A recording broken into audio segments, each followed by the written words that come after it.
생수의 강이 넘치게 하소서라는 제목으로 하나님의 말씀 전하도록 하겠습니다. 지난주에 참 반가운 비가 내렸습니다. 한동안 비가 안 와서 잔디들을 보니까 참 이렇게 누렇게 말라가고 또 나무들이 이렇게 생기가 없는 것이 참 안타깝게 보았는데, 지난주에 하루 종일 비가 내린 비로 인해서 그 누랬던 잔디가 다시 새파랗게 되고 또 나무가 생명력을 띠고 있더라고요.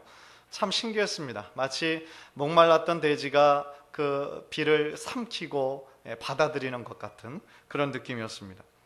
오래전에 한국 그 TV를 보면서 그 농사를 지으시는 연세 지긋하신 할머니가 나오셔서 자기의 인생에서 봐도 지겹지 않고 볼 때마다 참 좋은 게 두 가지가 있다라고 얘기하시는데, 하나는 자식의 입에 밥 들어가는 거 보는 거하고, 두 번째는 그 메말랐던 그 땅에 물이 들어가는 거 보는 것이 볼 때마다 그렇게 좋더라 라는 그런 이야기를 들은 적이 있습니다. 참 마음에 와닿더라고요. 저도 지금 아버지로서 우리 자녀들 이렇게 막 밥 잘 먹는 거 보면 그렇게 좋거든요. 또 동시에 그것도 생각이 났어요. 저희 아버지가 경상도 아주 전형적인 경상도 사나이시라 평상시에는 이게 감정의 어떤 그런 표현을 잘 안 하세요. 그런데 제가 지금도 기억하는 거는 제가 어렸을 때 삼형제거든요. 삼형제들 밥 먹는 거를 이렇게 흐뭇하게 바라보실 때가 몇 번 있었어요. 그런데 지금, 그때는 몰랐는데 지금 생각해 보면 그게 사랑이었구나, 그것을 깨닫게 됩니다. 또한 오랜 가뭄에 쩍쩍 갈라지는 대지를 보면서 그 대지보다 더 찢어지고 아픈 마음을 가지신 분들이 계시죠. 농부의 마음입니다. 그래서 그들에게 가장 바라고 가장 필요한 것은 단비죠, 단비. 그래서 마침내 단비가 내리면 그 마음이 얼마나 좋겠습니까? 집에 있던 어디에 있던 그거 상관하지 않고 바로 논으로 밭으로 나가서 기쁜 마음으로 노래하면서 일하시는 그 마음이 바로 농부의 마음이 아닐까라는 생각을 해봅니다. 물은 이처럼 농사뿐만 아니라 우리들의 삶을 사는 데 있어서 굉장히 필수적인 것이죠. 생명이 있는 모든 것에는 다 물이 필요합니다. 과학 그 잡지에 의하면 우리 몸의 70%가 물로 형성되어 있다라고 얘기를 하죠. 그러니까 우리가 물 없이는 버틸 수 있는 시간이 5일, 6일밖에 되지 않는다는 거예요. 그러니까 우리는 물이 없으면 죽는 거예요. 그러니까 물은 곧 생명을 의미하는 겁니다. 그러면 성경에서 물은 어떤 의미로 쓰였을까요? 한 가지 의미가 아니라 여러 가지 의미로 쓰였고, 쓰일 때마다 좀 이중적인 그런 의미가 있습니다. 예를 들어서 물은 하나님의 축복인 동시에 하나님의 심판이기도 했어요. 예를 들면 적당한 비, 성경에는 이른 비, 늦은 비라고 표현을 하는데, 그 적당한 비는 우리들 모두에게 축복이죠. 그러나 비가 너무 오지 않는 가뭄이나 혹은 반대로 너무 많이 오는 홍수는 오히려 그것은 재앙이었고 하나님의 형벌이기도 했던 것이죠. 또한 어떤 때에서 물은 혼돈과 관련되기도 했어요. 영어로 chaos 그러죠. 혼돈 상태를 상징하는 거 물이에요. 그리고 또한 반대로 질서를 나타낼 때 쓰이기도 하더라고요. 그러니까 예를 들어서 천지창조 그 기사를 보면 그 아무것도 없는 그 케이아스 상태였다라고 그랬어요. 그런데 하나님께서 그 수면 위에 운행하시면서 그 물을 나누셨어요. 위의 물과 아래 물로. 그래서 위를 궁창이라고 이름을 지으셨어요. 그러니까 무질서했던 그 케이아스 상태에서 하나님의 새로운 질서를 부여하신 거예요.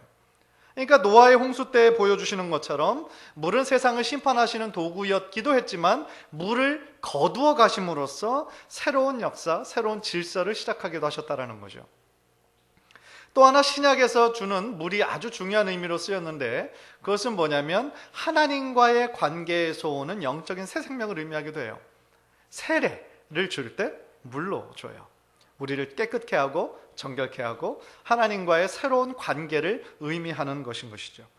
따라서 성경에서 물이 나왔을 때는 우리가 그 문맥을 살펴보면서 여기에서는 과연 어떤 의미인가 곰곰이 생각하면서 그 말씀을 읽어야 된다는 것입니다. 오늘 본문에도 역시 물이 나옵니다. 그런데 오늘 본문은 크게 문맥으로 보면 이스라엘의 회복을 이야기하는 데에서 나오고 있어요. 그래서 바로 직전의 문맥을 보면 하나님께서 새로운 성전과 새로운 예배에 대해서 말씀하시다가 갑자기 화제를 돌려서 오늘 본문인 47장에 이르러서는 성전에서 흐르는 물에 대한 환상을 보여주시거든요. 그런데 이 말씀에는 놀라운 하나님의 약속과 비밀이 숨겨져 있어요.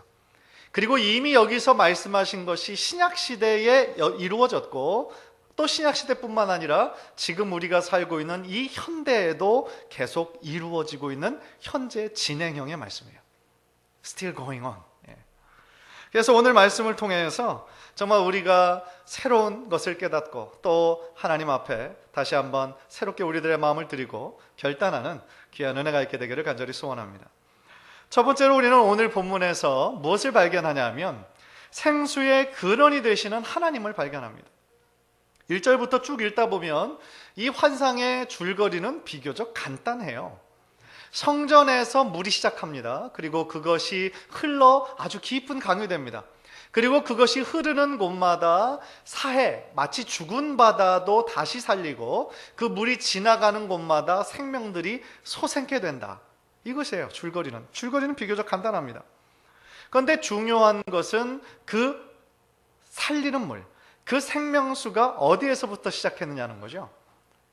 그것이 이제 중요한 건데 그것이 바로 성전을 의미하고 있습니다. 성전의 문지방에서 그 물이 시작되었고 그것이 흘러나온다라고 얘기하죠. 1절을 우리 한번 화면을 보면서 다 함께 보시겠습니다. 제가 읽을게요. 그가 나를 데리고 성전 문에 이르시니 성전의 앞면이 동쪽을 향하였는데 그 문지방 밑에서 물이 나와 동쪽으로 흐르다가 성전 오른쪽 제단 남쪽으로 흘러내리더라. 성전에서 흘렀어요. 성전은 하나님의 임재를 상징해요. 하나님이 처소예요. 그러니까 구원의 시작이 바로 하나님으로부터 시작한다는 것을 우리들에게 말씀해주고 있죠. 하나님의 보좌에서 흘러나온 그 물, 모든 생물을 살리고 무생물까지도 소생시키는 놀라운 능력을 가지고 있다라는 것을 지금 오늘 본문은 설명하고 있어요. 또한 3절에서 계속되어지는 그 내용을 보면 성전에서 시작한 물이 점점 더 깊어지죠. 그래서 천사가 1,000척을 측량할 때마다 그 강이 발목, 그 다음에 무릎, 허리, 그리고 더 나아가 아주 엄청난 강이 돼서 헤엄칠 수밖에 없는 강이 되었다라고 얘기해요. 1척은 약 50cm라고 생각하면 돼요. 그러니까 2척이 1m입니다. 그러니까 1,000척을 측량할 때마다라는 것은 약 500m를 상징하고 있는 것이죠. 따라서 이 물이 주는 곳마다 생명이 살아나고 솟게 되고 물의 깊이가 점점 깊어져서 강이 되었다라는 것은 무엇을 상징합니까? 하나님의 풍성한 은혜로 말미암아 영원한 생명을 얻는 자들이 점점 더 많아진다는 거예요. 그래서 하나님의 나라가 점점 더 확장되고 깊어지는 것을 상징하고 있는 것이죠. 따라서 그 물은 육체를 살리는 물일 뿐만 아니라 뭘 살려요? 우리들의 영혼을 살리는 물이에요. 그 물은 하나님의 구원의 소식이요 복음의 능력인 거예요. 그리고 그 생수의 근원이 바로 누구세요? 하나님이시라는 거예요. 하나님께서는 또한 예레미야 선지자를 통하여 본인이 생수의 근원이 되심을 다시 한번 말씀하신 적이 있어요. 예레미야 2장 13절 우리 화면을 보면서 이번에는 함께 읽겠습니다. 시작. 내 백성이 두 가지 악을 행하였나니 곧 그들이 생수의 근원되는 나를 버린 것과 스스로 웅덩이를 판 것인데 그것은 그 물을 가두지 못할 터진 웅덩이니라. 하나님께서 분명히 예레미야에게 자신이 생수의 근원이다 라고 말씀하세요.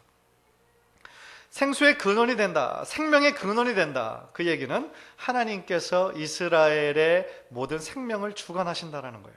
하나님께서 책임지신다라는 거예요. 그러나 안타깝게도 우리가 잘 아는 대로 이스라엘 백성들은 그것을 믿지 않았어요.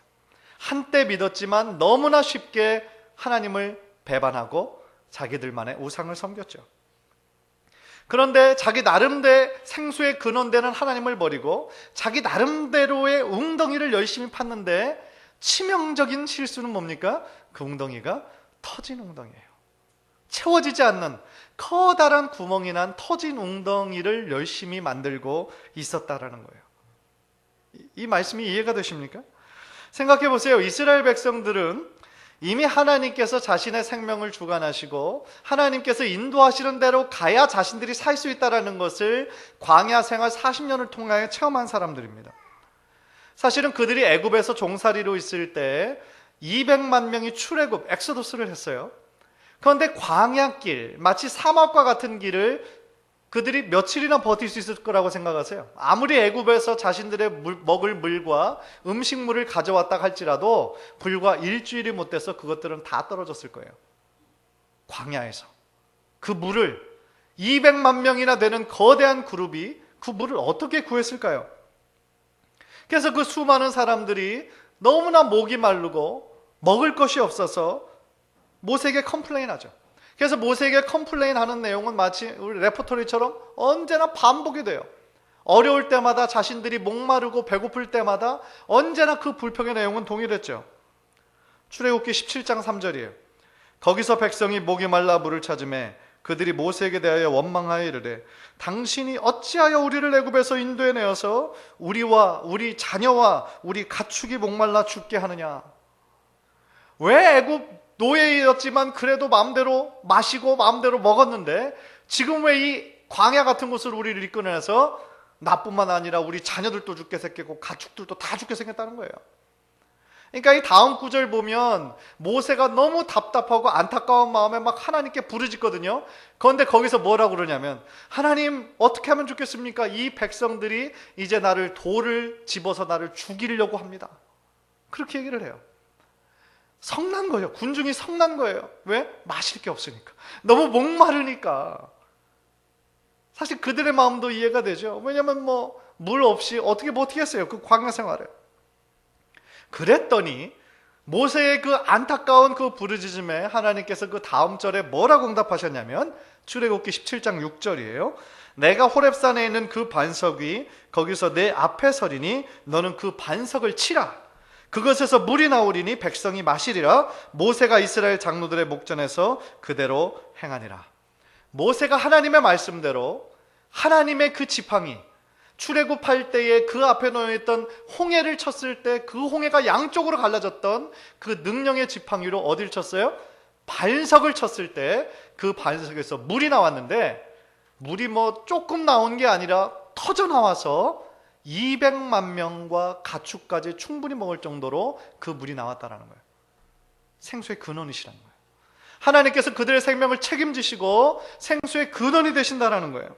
그래서 그 200만 명의 갈증이 해소됐다라는 겁니다.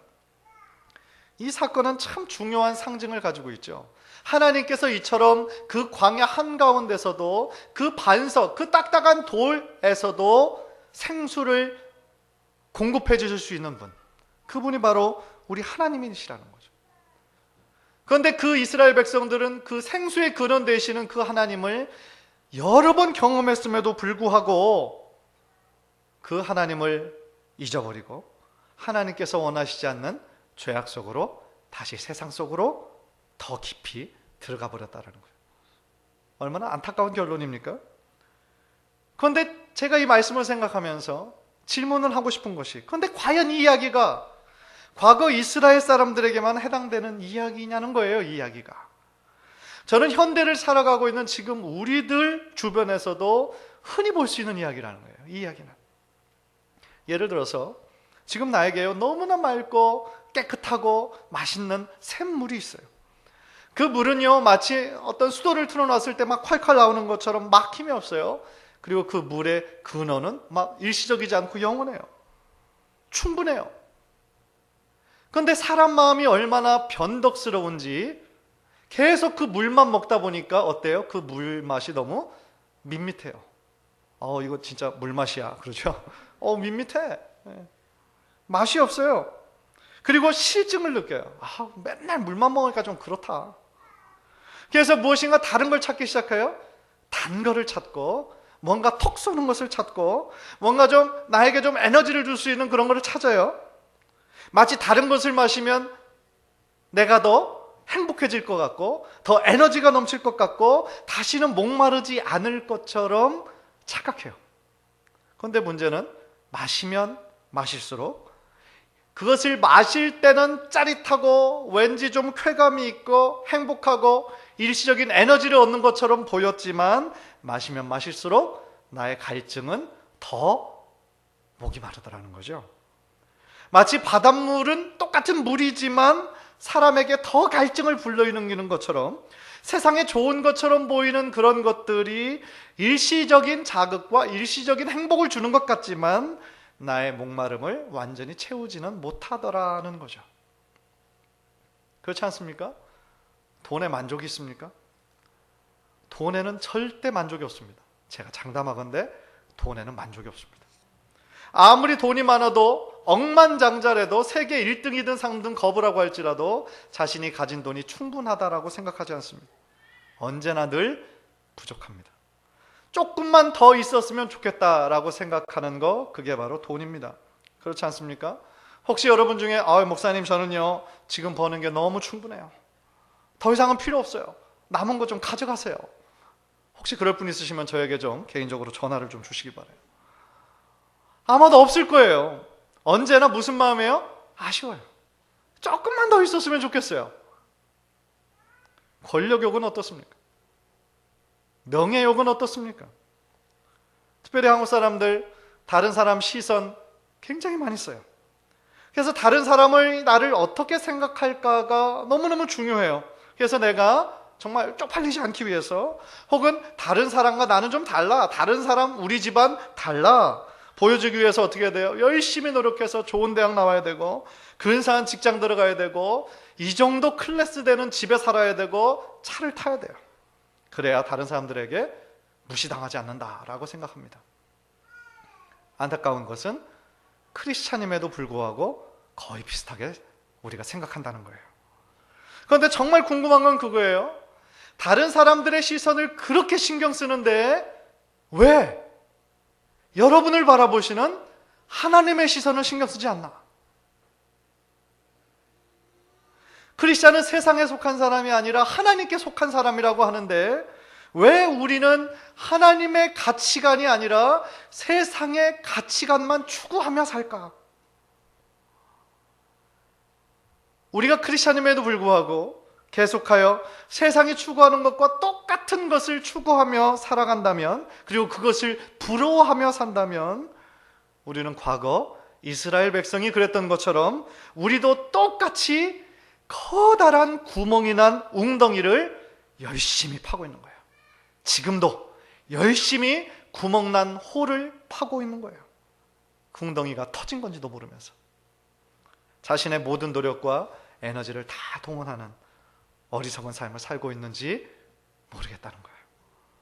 사랑하는 성도 여러분, 우리 성도님들은 과연 생수의 근원 되시는 하나님을 만나셨습니까? 그 하나님 안에서 여러분들은 참된 영혼의 만족을 누리고 계십니까? 한번 진지하게 한번 생각해 보셨으면 좋겠어요. 예수님 당시에도 세상 속에서 세상의 것만을 추구하며 살다가 실패와 좌절을 경험한 여인이 있었어요. 그래서 영적인 목마름과 영적인 갈증을 너무나 느끼는 사람이 있었어요. 요한복음 4장에 나오는 사마리아 여인이에요. 사마리아 수가성에 사는 그 여인. 우리가 잘 알고 있는 대로 그 여인은 남편이 5명이나 됐고 그 5번째에 있는 남편도 자기의 남편이 아니라고 그랬어요. 어떻게 보면 참 불쌍한 삶을 살고 있어요. 많은 사람들이 해석하는 것처럼 그 여자가 창녀였는지 그거는 정확하게 성경이 말씀해주고 있지는 않아요. 그런데 확실한 것은 뭐냐? 예수님께서 그 여자의 영혼을 불쌍하게 여기셨다는 거예요. 그래서 유대인은 절대로 찾아가지 않는 사마리아 땅을 직접 가셔서 그 여인에게 말씀을 거시죠. 물을 달라고. 그랬더니 그 여인이 뭐라고 얘기합니까? 유대인인데 왜 사마리아인 나에게 말을 걸고 왜 물을 달라고 합니까? 그랬더니 예수님께서 요한복음 4장 10절에서 이런 말씀을 하세요. 예수께서 대답하여 이르시되 내가 만일 하나님의 선물과 또 내게 물 좀 달라는 이가 누구인 줄 알았더라면 네가 그에게 구하였을 것이요 그가 생수를 내게 주었으리라. 예수님은 지금 자신을 말씀하시기를 뭐라고 얘기해요? 생수를 줄 수 있는 사람, 생수를 주는 분이라고 설명을 해요. 그리고 요한복음 13절 14절, 요한복음 4장 13절 14절을 보면 예수께서 대답하여 이르시되 이 물을 마시는 자마다 다시 목마르려니와 내가 주는 물을 마시는 자는 영원히 목마르지 아니하리니 내가 주는 물은 그 속에서 영원하도록 솟아나는 샘물이 되리라. 아멘. 이렇게 말씀하시죠. 즉 예수님께서 주시는 물은 보통 물이 아니에요. 영원히 목마르지 않는 물이에요. 생명수예요. 그러니까 그 사마리아 여인이 그 이야기를 듣고 얼마나 기뻤겠어요? 매일같이 물길을 오는 거 보통 일 아니잖아요. 옛날 우물이잖아요. 또 이 여인은 과거가 있고 사람들이 어떻게 생각할까 두려워서 사람들이 없는 그 오후 시간을 택한 거 아니에요? 그런데 물을 안 길러 와도 된다라고 그러니까, 다시는 목마르지 않다고 그러니까 얼마나 좋았겠어요. 아직 영적인 의미로는 생각하지 못하죠. 그런데 이 예수님과의 대화를 통해서 예수님이 바로 자신들이, 유대인들뿐만 아니라 사마리아인들도 그토록 기다리던 메시아라는 것을 깨닫죠. 어느 순간. 그래서 그 깨달음이 온 이후에 자신이 메시아를 만났다, 너무나 기쁜 나머지 그 물길로 왔던 물동이는 다 던져버리고 자신의 마을로 뛰어들어가서 내가 메시아를 만났다. 그래서 사마리아에서 그 여인으로 인해서 많은 사마리아인들이 주님께로 돌아오는 귀한 역사의 통로가 됐어요. 사랑하는 성도님들, 예수님을 만나면 우리들의 인생이 새로워져요. 새로운 목적이 생기게 돼요. 우리가 인생을 살면서, 세상을 살면서 늘 만족하지 못해요. 그리고 그것을 극복해 보려고 어떻게 합니까? 열심으로, 나의 성실함으로 그것을 극복해 보려고 늘 열심히 최선을 다해 살아왔다고 하지만 마음이 어때요? 늘 공허해요. 외로워요. 혼자 있는 시간, 자신의 인생의 의미가 공허한 것 같고 삶의 의미와 목적이 없는 것 같아요. 그런데 그 우리들 인간의 본질은요, 그런 거예요. 아무리 우리가 세상 사람들이 부러워하는 것을 다 추구했고 다 갖고 있다 할지라도 나는 공허한 거예요. 나는 외로운 거예요. 유명한 철학자, 신학자 파스칼이 그래서 이야기했잖아요. 모든 인간에게는 하나님만이 채우셔야 하는 공간이 있다. 우리 모든 인간에게는요, 보이지는 않지만 하나님만이 채우실 수 있는 공간이 있는 거예요. 그런데 세상 사람들은 그것을 자신의 노력으로, 자신의 지식으로, 자신의 돈으로, 쾌락으로 아무리 채우려고 해도 그것은 채워지지 않는 거예요. 왜요? 그 자리는 하나님만이 채우실 수 있으니까. 사마리아 여인의 그 처절한 실패, 그리고 고통 가운데 목말라하고 있을 때 다른 것으로는 채워지지 않았는데 예수님을 만났을 때에 그녀의 그 오래된 목마름이 해결이 된 거예요. 그리고 그 마음에 생명수가 주는 기쁨이 흘러넘친 거예요. 바로 이 말씀처럼 여러분의 심령에 정말 예수님께서 주시는 그 생수의 기쁨과 영혼의 만족이 가득하기를 주님의 이름으로 간절히 축원합니다. 그렇다면 우리가 하나님께서 생수의 근원이 되심을 알았고 또 예수님께서 주시는 물을 마실 때 우리가 영원히 목마르지 않다는 것을 우리가 배웠어요. 그렇다면 내 안에 생수의 강이 흐르는 삶을 살기 위해서 우리는 어떻게 해야 할까요?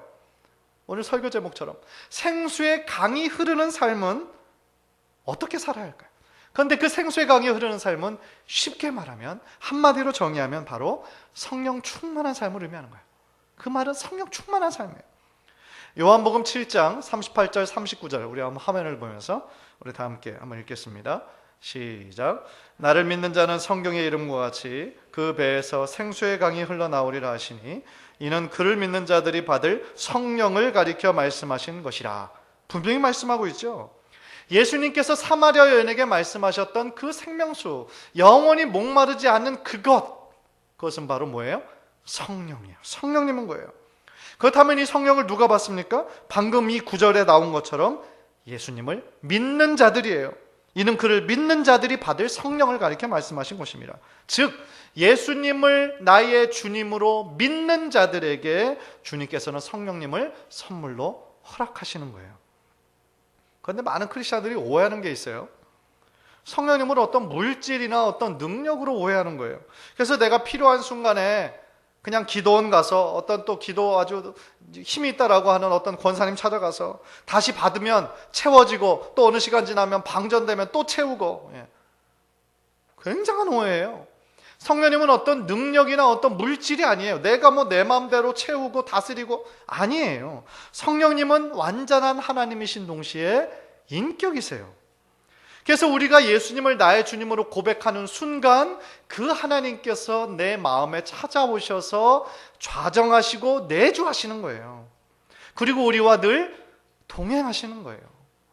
예수님께서 2000년 전에 계셔서 수많은 사람들에게 놀라운 유익을 끼쳐주셨던 것처럼 지금은 성령님이 우리들 모두의 안에 계셔서 우리와 함께 동행해 주시는 거예요. 그러니까 우리는 지금 예수님 시대에 사는 것보다 오히려 더 큰 축복인 거예요. 그래서 예수님이 너에게 보혜사 성령을 받는 것이 너에게 오히려 더 유익이라 라고 말씀하시는 것이 바로 그 의미인 거예요. 우리가 예수님 안에서 한 형제요 한 자매가 될 수 있었던 이유도 오직 우리 안에 계신 한 성령님 때문이에요. 우리가 주님의 이름을 믿어서 한 세례를 받았고 또한 우리 안에 한 성령님을 모시고 있기 때문이라는 거죠. 고린도전서 12장 13절 우리 한번 다 함께 읽겠습니다. 시작. 우리가 유대인이나 헬라인이나 종이나 자유인이나 다 한 성령으로 세례를 받아 한 몸이 되었고 또 다 한 성령을 마시게 하셨느니라. 아멘. 따라서 오늘 본문 에스겔서 47장 8절 12절에서 나타난 생명수가 흐르는 곳마다 죽었던 영혼이 살아나고 죽었던 생명이 다시 솟게 되는 역사는 다름 아닌 성령의 역사라고 우리가 생각해도 무방하다는 거예요. 다시 말하면 생명수가 흘렀던 곳에 죽은 바다, 그 짜가지고 생명체가 살아갈 수 없잖아요. 그 죽은 바다였던 사해가 다시 살아있는 바다로 변화했듯이 생명수인 성령이 우리들의 깊은 심령을 터치하실 때에 건조하고 딱딱하게 메말랐던 우리들의 마음에 다시 생명수가 흐르기 시작하고 우리들의 딱딱했던 마음이 다시 부드러운 땅으로 변화될 줄 믿습니다. 따라서 우리의 마음에 생수의 강이 언제나 넘치게 하기 위해서는 무엇보다 내가 어떻게 되겠어요? 영적으로 목마른 상태임을 인정해야 돼요. 하나님, 내가 영적으로 목마릅니다. 영적으로 나는 너무나 메말랐습니다. 그것을 인정하는 게 중요해요. 그것을 인정하고 겸손히 주님 앞에 나아가는 것, 그것이 가장 지름길이고 가장 베스트 웨이인 거예요. 요한복음 7장 37절 우리 화면을 보면서 다 함께 읽겠습니다. 시작. 명절 끝날 곧 큰 날에 예수께서 서서 외쳐 이르시되 누구든지 목마르거든 내게로 와서 마시라. 누구든지 목마른 자들 내게로 와서 마시라. 이사야서 55장 6절입니다. 또 읽습니다. 너희는 여호와를 만날 만한 때에 찾으라. 가까이 계실 때에 그를 부르라. 사랑하는 성도 여러분, 나의 현재의 상태, 나의 현재의 영적인 상태, 나의 영혼의 상태, 그 상태를 포장하지 말고 남에게 보이기 위해서 나는 그렇게 살고 있지 않으면서 그런 척, 행복한 척, 아무 문제 없는 척, 가식적인 것으로 살지 말고 그냥 내 마음 그대로, 내 모습 이대로 주님 앞에 겸손히 고백했으면 좋겠어요. 다 함께 눈을 한번 감기를 바랍니다. 다 함께 눈을 한번 감고 그리고 저를 따라 기도하셨으면 좋겠어요. 하나님, 다 같이 따라 하십시다. 하나님, 저는 주님의 은혜가 필요합니다. 저는 영적으로 너무 메말라 있습니다. 주님, 저를 만나 주십시오. 오셔서 채워주옵소서. 저에게 생명수를 부어내려 주옵소서. 다시 목마르지 않게 하옵소서. 예수님의 이름으로 기도합니다. 아멘. 여러분이 정말 진심으로 저를 따라서 이 기도를 하셨다면 하나님께서 여러분의 기도를 이미 들으신 줄 믿습니다. 간절히 바라기는 이 고백을 들으신 주님께서 우리들의 영혼의 갈증을 채워주시고 우리 안에 영원히 목마르지 않는 생수의 강으로 늘 충만케 하여 주시기를 주님의 이름으로 간절히 축원합니다. 기도하겠습니다.